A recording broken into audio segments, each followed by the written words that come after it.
a warm welcome to all those tuning into my YouTube station, Smita Sharma journalist. The world is, of course, caught in yet another tumult, that escalating crisis in West Asia playing out between Iran and Israel.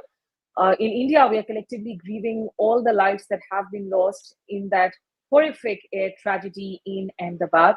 But there's another story that needs our attention, and this is happening on Saturday because Pakistan's Chief of Army Staff, General Asim Munir, who recently promoted, we can say himself, to Field Marshal Asim Munir, he is going to be in the United States attending the US Army's 250th anniversary celebrations. Now, we understand that this is also going to coincide with President Donald Trump's birthday, 79th birthday, perhaps. What we are being told is that Asim Munir's visit is going to seek Washington's security cooperation and essentially also portray Pakistan as that important strategic partner in America's fight against Islamic State Khorasan Province, or ISKP. This is a branch, remember, of the terror group, the Islamic State. This has been active in Central and South Asia, also in Pakistan. Now, to talk about Asim Munir's visit, I'm joined here by Michael Kugelman, who is a South Asia analyst. He is a prolific writer. You can read him in the Foreign Policy magazine. He's also a senior fellow at the Asia Pacific Foundation of Canada. Many thanks, Michael, for joining us here. Good to see you.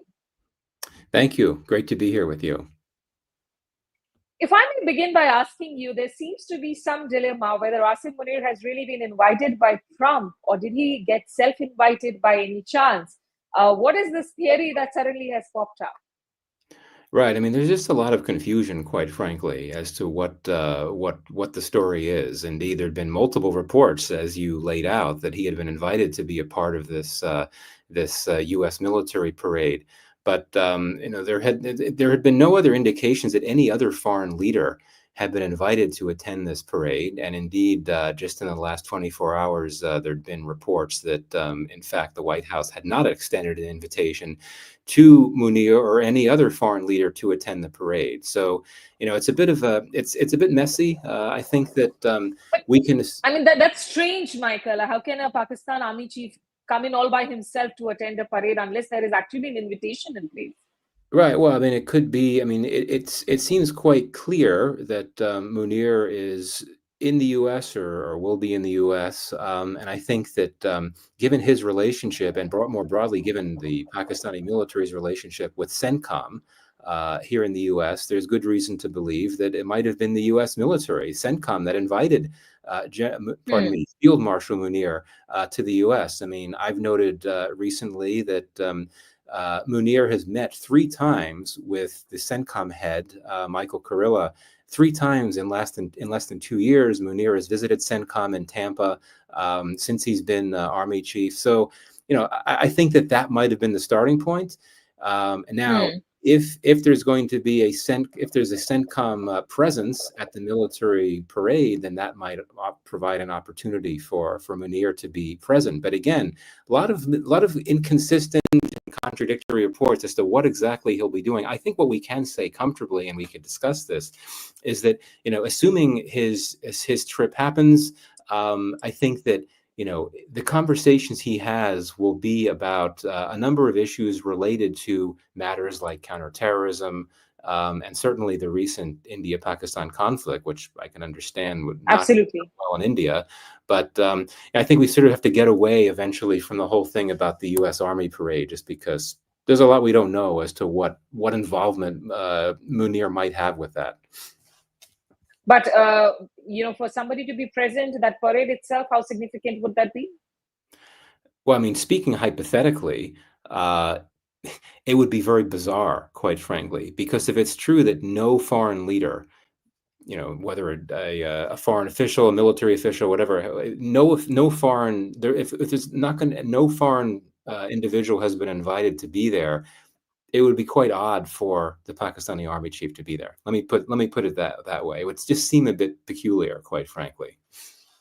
Okay, I have a lot of questions to ask you, Michael, but let's me for a moment, in fact, also play out a comment that was made by the spokesperson of the Ministry of External Affairs, Ranveer Jaiswal, on 12th of June, when he was asked about, all these comments that were coming in, and we will discuss this in the course of this broadcast. about America projecting Pakistan as this important strategic partner on counterterrorism. Let's just listen into what Ranveer Jaiswal had to say. See, the record of Pakistan, of what Pakistan actually is very clear. We all know Pahalgam attack is only the recent example of cross-border terrorism. I would remind you that only recently one of the conspirators of 26/11, Tahawu Rana, was extradited from the United States to India. Obviously, none of us have forgotten that Pakistan gave shelter to Osama bin Laden. It is significant that the person, and you would be aware, Dr. Shakil Afridi, who helped locate Osama bin Laden, is still imprisoned by the Pakistani military. Of course, we have been saying that why are a lot of Indian commentators actually surprised and seeing this as a big shift in American approach, because there has been that relationship between America and Pakistan for decades now. But in this particular context, and what, of course, Ranveer Jaiswal was talking about, whether it's Osama bin Laden, how are those conversations playing out in the current Trump administration, Michael, when it comes to looking at Pakistan in terms of, it's not just India. There are other countries too who have, of course, accused Pakistan of harboring terrorists and terror groups. And there have been a lot of terror incidents across the world that have sort of been mapped back all the way into Pakistan, whose roots have been mapped. Right. And, when the Trump administration first took office, the second Trump administration first took office, there was a lot of commentary about how those in very high positions in this administration, including President Trump himself, have been quite harsh critics of Pakistan. And you'll recall that it was Trump himself, when he was president the first time, that cut most security aid to Pakistan. And he accused Pakistan of lies and deceit. And that was related to its policies toward terrorism, essentially using American money and arms to carry out policies that imperiled U.S. interests, such as sponsoring terrorists that target and threaten the U.S. So we've seen that, and I think the Secretary of State as well has been a very harsh critic of Pakistan and its policies, including when it comes to terrorism. Though he didn't last long, Mike Waltz, when he was the NSA, he had similar views. So in that sense, indeed, that makes, I think, what we've seen from U.S. messaging in the last few weeks seem all the more striking. But then again, this gets to an important matter that, the U.S. and Pakistani militaries, I'm not talking about civilian leaders, I'm talking about the militaries, they have a very strong partnership, which might seem bizarre because the Pakistani military that has devised and carried out policies that have threatened and indeed killed American soldiers in Afghanistan in the past.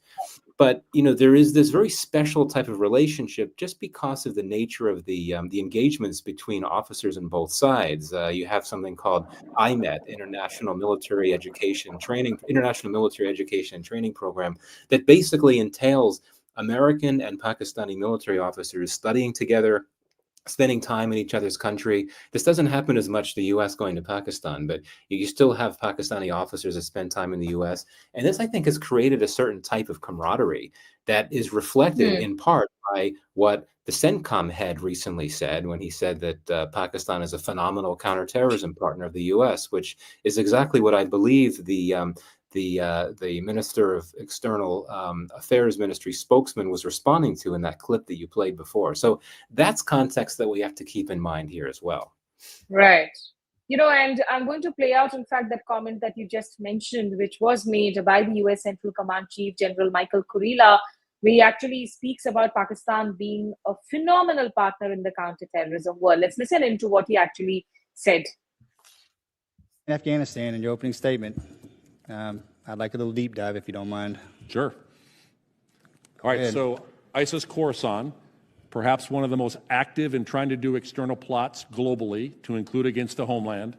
Right now, what we saw is the Taliban, in going after ISIS-K, they hate each other, pushed a lot of them into the tribal areas on the Afghan-Pakistan border. Through a phenomenal partnership with Pakistan, they have gone after ISIS Khorasan, killing dozens of them. Through a relationship we have with them, providing intelligence, they have captured at least 5 ISIS Khorasan high-value individuals. They extradited back Jafar, who was one of the key individuals behind the Abbey Gate bombing.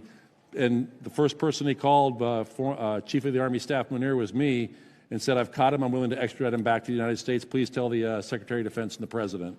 So we are seeing Pakistan, with limited intelligence that we're providing them, go after them using their means to do that. And we're seeing an effect on ISIS Khorasan. At the same point, they are continuing to move around. Sometimes they'll try and go back into Afghanistan. We have the means to be able to collect, but for the most part right now, they're hanging out right in that border area of Pakistan. And I would also tell you that, I mean, since 2024, the beginning, Pakistan had over 1,000 terrorist attacks in the western area, killing about 700 security and civilians and 2,500 wounded. They're in an active counterterrorism fight right now, and they have been a phenomenal partner in the counterterrorism world. Okay, now these comments by the senior US military official are being looked upon as the duplicity of United States when it comes to the fight against terrorism. And let me just pull up an old tweet of Donald Trump in 2018, because even though the strategic partnership has continued, remember, in the past administrations, and Michael will, of course, add on to it, we have had sanctions against Pakistan in the sense that, bills brought in to try and reduce financial support or defense military support. This was the Donald Trump tweet in 2018, 1st of Jan, that said the United States has foolishly given Pakistan more than $33 billion in aid over the last 15 years, and they have given us nothing but lies and deceit, thinking of our leaders as fools. They give safe haven to the terrorists we hunt in Afghanistan with little help, no more. So this was a Donald Trump in 2018 in his first, of course, presidential avatar, and now in his second term, you see once again, is it a sort of a deja vu, a return maybe to the late 90s, to the 2000s in some sort of a way, Michael, because we did see a turbulent phase between US and Pakistan. Right, absolutely, we did. I mean, there's been up and down moments, but I think we also have to keep in mind that the U.S. has been willing to publicly praise Pakistan on the counterterrorism front, not just in this case with the Michael Kurilla clip that you mentioned, but if you recall what happened in the immediate years after the 9/11 attacks, that the U.S. and Pakistan actually worked quite closely tracking down Al-Qaeda figures, and the George W. Bush administration had praised Pakistan a lot, and George W. Bush was full of praise for Pervez Musharraf back then. So it's episodic, but indeed, I mean, we have seen it's a very strange relationship, the U.S.-Pakistan relationship. It's a tortured one for sure, but there have been moments where, at least as perceived by the U.S. and certainly from Pakistan, this sense that, well, it's useful to work with Pakistan because they can actually help us achieve some of our objectives. And if you look at this Trump administration, it's very much focused on counterterrorism, and it's all about trying to work with whoever will help the U.S., regardless of who it is, to track down terrorists that have threatened and targeted the United States. So that's why I think there is this limited window for counterterrorism cooperation between the U.S. and Pakistan. And, we know that the one case, the Abbey Gate ISK fighter that was highlighted publicly by Trump in his address to the Congress earlier this year, there's that. But, Kurilla in his testimony suggested that there have been other cases where the two have worked together. So indeed, I think the timing here, understandably, is very galling from India's perspective, because fresh off this conflict between India and Pakistan, absolutely triggered by a terrorist attack in India-administered Kashmir, which India has linked Pakistan to. But this is how, I mean, this is the U.S. and this is the Trump administration pursuing its narrowly focused interests, which are very much rooted around this idea of going after those that hurt Americans, and they'll work with whoever is willing to help. And Pakistan has been willing to help, and I would argue these days is especially keen to make the Trump administration want to think that Pakistan is worth working with. I mean, the Pakistanis have been, I would argue, quite successful at getting the Trump administration's attention through that, and through some other things too, like crypto and critical minerals. Yes. I was going to ask you about that, Michael, but hold that thought and I'll come back to it, because, of course, you mentioned that all of this is happening, these statements are happening at a time when we have seen India-Pakistan, come close to a full war. What played out post-Operation Sindhu, where India went ahead and hit Pakistani terror sites inside Pakistan, not just inside Pakistan occupied Kashmir, but also well within Pakistani Punjab. And then 4 days of a full-blown escalation that followed through drone attacks and missile attacks. So, and we also have the two countries sending across multi-party delegations in global capitals. India did it first. Pakistan, kind of followed the act. We had Bilawal Bhutto also in Washington, D.C. around the time. That we had the Indian delegation that included Dr. Shashi Tharoor visiting and trying to make their perspectives be heard. But it's not just General Miller alone, as Michael was pointing out too, because we also have Paul Kapoor, who is the top, in fact, South Asian diplomat pick for Donald Trump. And during his testimonies too, for his confirmed nomination hearing, he did mention that US-India have common interests like ensuring free and open Indo-Pacific, but that they will pursue security cooperation with Pakistan. Let's listen into what Paul Kapoor said. And more prosperous. Let me briefly speak about each of these relationships and their opportunities. I begin with our partnership with India.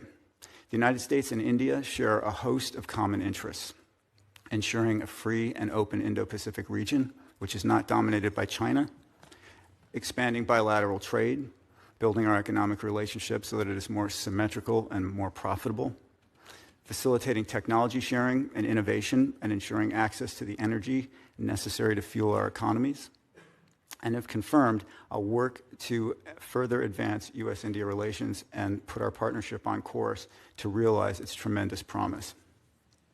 On Pakistan, if confirmed. Okay, there you heard it, Dr. Paul Kapoor. Michael, we are hearing that constant India-Pakistan refrain coming in from the US. It's just so deja vu for us, at least post the Mumbai terror attacks, when India took the terror organizations, Lashkar-e-Taiba, to the United Nations Security Council, got it proscribed, and there was an effort at trying to get dehyphenated. Is that hyphenation between Delhi and Islamabad firmly back in Washington, D.C. as we speak? No, I don't think so. And, there's been so much focus on what the president said and how he talks about, he's like both siding the issue, saying that, I want to trade with both countries. I want both countries to get along, so on and so forth. But what he says doesn't reflect U.S. policy. And if you listen what Kapoor said in that clip that you just noted before, he was clearly dehyphenating, right? He was giving, very specific attention to the U.S. relationship with India and all it can offer. And then separately, he was talking about how essentially there are some security interests that the U.S. has in Pakistan, and that it'll pursue those through limited cooperation. But I will say this: if we look at how things evolved in the last conflict between India and Pakistan, I think that both countries have nuclear weapons, right? So when you have two countries that are involved in a conflict, it's going to become internationalized very quickly, just because everyone's going to worry about nuclear escalation risks, and then naturally you're going to have pretty much every capital out there, with the exception of Israel, Taiwan. Everyone will call for de-escalation. Everyone will hyphenate and say, okay, India and Pakistan have to come together and de-escalate. So it's not really a surprise, but that doesn't reflect any type of shift in policy. This is how it's been since India and Pakistan became nuclear states. It was the same thing in 2019 and 2016, going back to Kargil in 99 as well. So I do not think that hyphenation is back. I do not think that we're going to see a new policy. And quite frankly, yes, U.S.-India ties have faced some bumps over the last few weeks for sure. And U.S.-Pakistan ties have gotten an unexpected bump in momentum. But I think we're going to see a reversion to the norm eventually, quite frankly. I think that there's just such a strong strategic imperative for the U.S. to continue to push that relationship with India in ways that it has for the last 2 decades, on a complete separate track from anything on a limited basis that it might want to do with Pakistan. But I can tell you for sure that, here in India, there's just so much of frustration, and one may say even anger towards Mr. Trump at the towards Mr. Trump at the moment, particularly among Mr. Modi's supporters, who were just so happy and over the moon that Mr. Trump won the second innings. And there were loads of people out on the street celebrating, cutting a cake. But what's been happening with Pakistan, what's been happening with Indian students, crackdown on migrants, the entire ICE, issue, controversies. I think there has been a fair amount of sort of disappointment and disillusionment amongst Mr. Modi's supporters of what they had thought a Trump administration could do for India-US relations. So, we also had Dr. Jaishankar, who was asked these questions while he was speaking at Brussels, and in an interview, on a broad-ranging interview, he particularly on the issue of counter-terror again. He said, and I quote him, "Let me remind you of something. There was a man named Osama bin Laden. Why did he, of all people, feel safe living for years in a Pakistan military town right next to the equivalent of West Point? I want the world to understand this isn't merely an India-Pakistan issue. It's about terrorism, and that very same terrorism will eventually come back to haunt you." It reminds me of those Hillary Clinton's famous lines that if you have snakes in the backyard, it's going to come and bite you, which they used to talk about in the Pakistani context. So when you look at least the diplomatic team that Donald Trump has, does it look that the team may have a different approach to Pakistan compared to the military chiefs?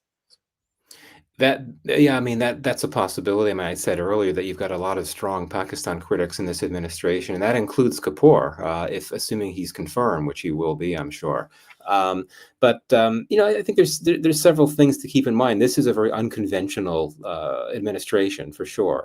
I think even more unconventional than the first Trump administration. And as I said before, there seems to be genuine interest in the part of this administration to pursue opportunities for critical minerals and crypto. And you have some members of the Trump family, including two of Trump's sons, who are tied to a crypto company that has signed an agreement with Pakistan's Crypto Council. Now, might that have an impact on public messaging from the president vis-a-vis Pakistan? Right? I don't want to be conspiratorial, but it is notable that President Trump again and again and again is doubling down on these lines that he and his aides must know are not going down well in India. All the talk about the U.S. role in the ceasefire, the Kashmir issue. So if the administration concludes that it has equities with Pakistan, if it's trying to pursue deals on crypto and critical minerals, that might play into its public messaging. And certainly if that's true, that should be concerning for New Delhi and the U.S.-India relationship, even though I wouldn't overstate the impact that would have on U.S.-India ties. Absolutely, though, I think that we're at a moment here where I think that concerns, not just in New Delhi, but across the public about the relationship with the U.S. and how trustworthy the U.S. really is, have really come to the fore. And on that front, I would say that it was very wise of the Indian delegation in the U.S. to try to make its argument about terrorism one that's not only about India's concerns, but about the world's concerns. I think it is very important for an audience in Washington to be reminded about that. Yes, I mean, most people remember that the Mumbai attacks, Americans died in those attacks as well. But if you talk more broadly about Islamist terrorism, which is what threatens India, that this is something that has clearly impacted the U.S. and so many countries around the world. Right. And, as you mentioned, of course, not just about the crypto links, but we understand that there is a Pakistani senior trade delegation also, and this visit is coinciding with Asim Munir's visit. They are wanting to also discuss the tariffs that have been slapped against Pakistan. But one needs to, of course, not lose sight of the fact that the India-US trade dimension is just so different. We are also in the midst of actually wrapping up a bilateral trade agreement, which Trump is keen for. India also wants to wrap up. And there's just so much more trade that's actually happening between these two countries. Not really when it's not comparable to the kind of trade that you talk about between Pakistan and US, which would be mostly centered around defense and military sales and equipment. But Michael, you talked about Donald Trump, and I've lost count of the number of times that he has now staked claim and credit for that ceasefire, which India doesn't say ceasefire. It says there was a cessation of military hostilities post-Operation Sindoor. I think it's been at least 13 times. And he's once again repeated that. Now he's not only repeated that he's going to actually, he's taken claim for that ceasefire. He's also now said that I'm going to make India and Pakistan sit down together and discuss Kashmir. Let's listen into the comment quickly, and then I'll come for the last set of questions for you. War between India and Pakistan. And I stopped it with trade. I don't think I've ever seen a story written about it, but it was pretty cool. They were getting ready. Pakistan was their turn to hit, and eventually they're going to go nuclear. And I stopped it. I called I respect each leader greatly. I know them. And I spoke to them, and I talked about trade. I said, but you're not trading with us if you're going to go to war, if you're going to start throwing nuclear weapons around. And I said it to both of them, and they were both unbelievable, actually. They understood it exactly. They stopped. I stopped that war with phone calls and trade. And India's here right now negotiating a trade deal, and Pakistan's coming, I think, next week. And I'm very proud of that. Nobody died. Nobody, the nuclear weapons, they each have very severe, very substantial numbers of nuclear weapons. And I think we should get some credit for that. You know, the whole Republican Party should, because that's their mindset. I told them, India and Pakistan, they've had a long time rivalry over Kashmir. And I said, I can solve anything. I'll be your arbitrator. I will be your arbitrator. I can solve anything. And I started the first question, how long has it been going on? They said, 2,000 years. I said, oh, that's a right. Yeah, of course, Donald Trump keeps forgetting that the subcontinent partition really happened in 1947. He always keeps talking about the India-Pakistan conflict being at least 1,500 to 2,000 years old, but that's just who he is. You know, Michael, where is this confidence constantly stemming from? I mean, India is very clear that, forget, of course, giving credit to him for the ceasefire. India says it's Pakistan DGMO that, kind of requested for. India's been very clear. No third-party mediation on the issue of Kashmir. It's been a traditional stand across party lines. So what really is feeding into Donald Trump for him to say this again and again? Well, I mean, keep in mind that during his first term, he put this out there, this idea of him wanting to help mediate on the Kashmir issue. You know, we have to remember who President Trump is, right? He fancies himself as the ultimate deal maker, as the ultimate peace broker. He wants to be the guy that's in the middle of these things. And I think he's intrigued by the intractability of the Kashmir issue. And I think he genuinely thinks that maybe he can do something about it. But again, this does not reflect U.S. policy. Some might argue, well, anything that the U.S. president says has to reflect U.S. policy. No, that's not true. These are off-the-cuff remarks. But indeed, as you and I both agree, I think the more he keeps doubling down on these lines, the more difficult it becomes for India's government to simply shrug this off as a case of Trump being Trump, right? Because, you know, I think I tried to count. I eventually just stopped, but at least a dozen times now that he's brought attention to his role in the ceasefire and, you know, talking a few times about Kashmir. It gets tricky. So I think this just comes down to him, the way he thinks about himself and the way he sees these things. He sees Kashmir as a very attractive challenge, as a very attractive puzzle to try to solve. And he, of course, you know, disregards the broader, you know, the nuance to it, right? The fact that the U.S. has an important relationship with India, and the U.S. position for a long time has not been to say things like that and not to try to propose mediation on the Kashmir issue.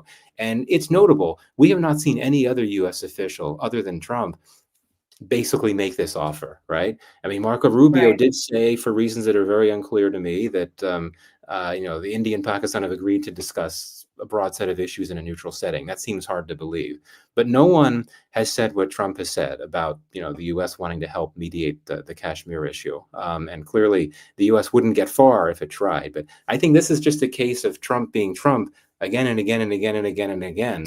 But I don't think it reflects any type of shift in the U.S. approach. Yeah, but of course, nobody can come out and refute and deny what the president of the United States is saying. Definitely not somebody from the administration. We'll have to see if Mr. Modi has some clear talk to do when he meets him along the sidelines of the G7 summit upcoming in Canada. We don't know if there will be a bilateral chit-chat between the two or not, but we'll also have to see if Mr. Modi really brings this up. But final question, and, you know, you did say that Trump had brought it up way back in 2019. He was actually then sitting with Imran Khan when he popped up suddenly and said that, oh, India has asked me for mediation, something that was vehemently denied by New Delhi later on.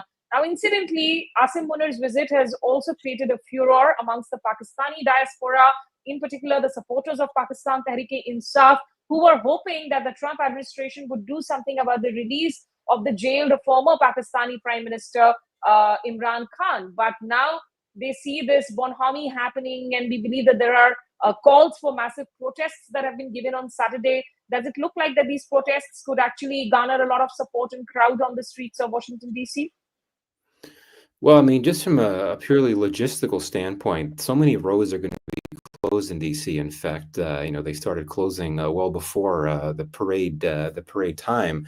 That it could be very difficult for for people to get to the Pakistani embassy grounds, especially those coming from out of town. Now, yes, there's a huge number of Pakistani Americans that are big fans of Trump and big fans of Khan and big critics of Munir. So I do think that there will be people there, but the weather's not supposed to be very good. The road problems. I don't think we're going to be looking at a huge protest, quite frankly. But the way social media is, those that are there will make it appear that it was a huge thing, and there'll be a lot of buzz on social media. One final point to note on this: it's key to note that PTI itself has not endorsed this protest, and so the U.S. branch of PTI is a big part of this, and also those that are not affiliated with PTI, just those that support Khan, will be there. So I think that's another interesting thing as well, that the party itself doesn't necessarily endorse the fact that this protest is going to happen, which is very interesting.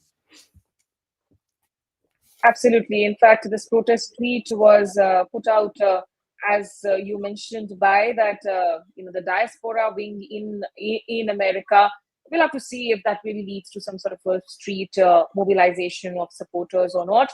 But for now, many thanks, Michael Kugelman, as you join me here. Just one final word in 30 seconds, if you could answer. Do you think India has lost some amount of diplomatic steam with US today in the last few weeks and months?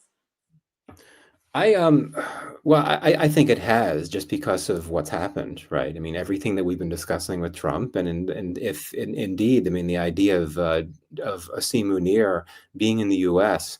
so soon after this conflict, and so soon after you had a delegation here trying to push the U.S. and others to back away from Pakistan, I think that certainly suggests a diplomatic setback. But then again, as you noted, diplomacy continues between the U.S. and India. There's a trade deal. India is going to be one of the very first countries to get a big new trade deal with the Trump administration since the new tariff policy was announced. And let's be very clear. The mood, I mean, Washington is still a pretty pro-India town, in the sense that you've got a lot of folks high up in government that want the relationship with India to work, and even if it suffered some strain in recent weeks, want to get it back on track. So in that sense, yeah, some setbacks to India, but on the whole, I think it's still in a pretty good place, all things considered. Okay, let's see how it unfolds. Whether a very, very transactional POTUS is happier and maybe makes a certain amends after a big, beautiful India-US bilateral trade agreement, just to kind of quote him in his language. But thank you so much, Michael. Really appreciate you joining us here with your fantastic perspective, like always. Thanks. Great to talk with you. Thank you. And that's all that we have for you in this broadcast. But if you like the content here, please share it, like it, subscribe to the station, and make sure to press the bell icon notification to receive all the latest updates. For now, it's a goodbye from the team. Thank you and take care.